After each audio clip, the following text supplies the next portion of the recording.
This week, we're going to be looking at how art has switched to the virtual learning environment. We even got the opportunity to check in on a local restaurant and see how they're doing in the midst of a pandemic.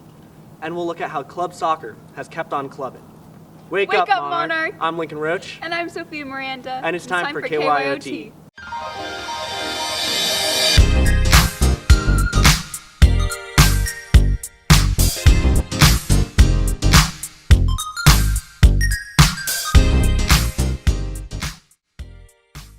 One class you would think would be impossible to teach online is art.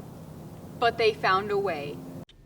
Because of the switch to online school, most students spend their hour-long days in front of a computer, but the art teachers at Monarch High School are determined to keep kids creating and give them a break from the pressure of a world pandemic. Honestly, for art class, personally, I do like being at home and in my own space and create what I want, because if I was in class, I would ask the teacher, hey, can I take this home? Because that's my space where I get creative, at home in my room or a quiet space where I just listen to music and I'm in the moment, Students like Denara taking art electives have made the best of a sticky situation by looking on the bright side and seeing this as an opportunity to make unique pieces of art and create in their own space and way.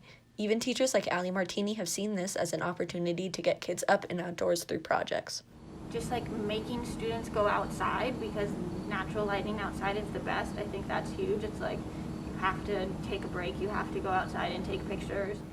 Charlie, a photography student of Miss Martini's, has recognized Allie's efforts. Which I think is great, because you can go out, you can go outside, get some sun, take some photos, or you can work at your desk if that's just what needs to get done. Allie Martini has been forced to adapt her whole class, including her setup and curriculum, because of shortened time for her courses. In the fall, what I've been doing is really slowing down and focusing on rethinking my curriculum and what is essential and what do we really need to learn.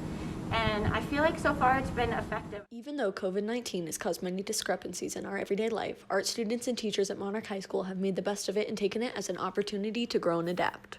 For KYOT, I'm Carly Wink. See, just because adjustments have been made, it doesn't mean the arts have to be put on pause. Does it smell like pancakes to you? Yeah, it does. It's a smoggy morning here in Superior, and PJ's Diner, a local breakfast restaurant, is still recovering from the onslaught of COVID-19.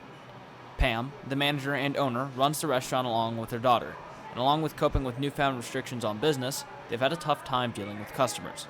So trying to get customers to follow the rules, that's been the hardest. And I get in arguments. At the beginning, it was argument daily with people trying to follow the rules, and they wouldn't do it. And then now it's here and there. Not only that, but the fear of the restaurant going under has never been so fervent. Love the support from the community, because without that, we wouldn't be here. We lost Pizza Hut's closed, Subway's closing in Chimney, DeVecchio closed. So that's 3 restaurants right here. Luckily, the community and the town have both been incredibly supportive.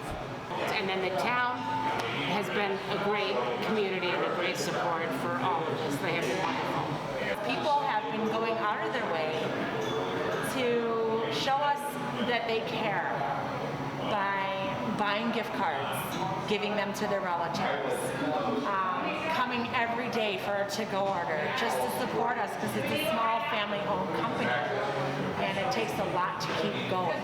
For KYOT, I'm Julian Ebert. Thanks, Julian. And don't forget to support small businesses. Last week we checked in on football. This week let's check in on club soccer. With the spring season having been canceled, girls soccer is excited and willing to do anything to get back to the sport they love. I really enjoy playing. So I've been playing it for such a long time. It's almost like a habit. However, clubs have had to make new rules that coaches need to enforce in order to remain safe while playing during COVID-19. I'm a little bit discouraged by all the inconsistencies with the rules. Players, coaches, and parents each have their own opinions on the effectiveness of the new protocols. One new rule that is standard throughout most clubs is to wear a mask to and from the fields. But some players aren't sure how effective that really is. I don't think wearing a mask when I walk to the field is going to prevent anything from spreading versus me on the field. Another new rule many clubs have is a limit on how many spectators may be present during each game, sometimes only allowing for one parent to watch. Coaches and directors are aware that some parents aren't a fan of this new rule. I think if you asked a lot of coaches and a lot of parents in our club if they liked the protocols put in place, I don't think you would hear a lot of yeses, because everybody wants to see their kid play. No matter what opinions players, coaches, or parents have, they must follow the new guidelines in order for play to continue and for players to feel safe. I think to a certain extent you can't control like how close you are to people and still play the sport.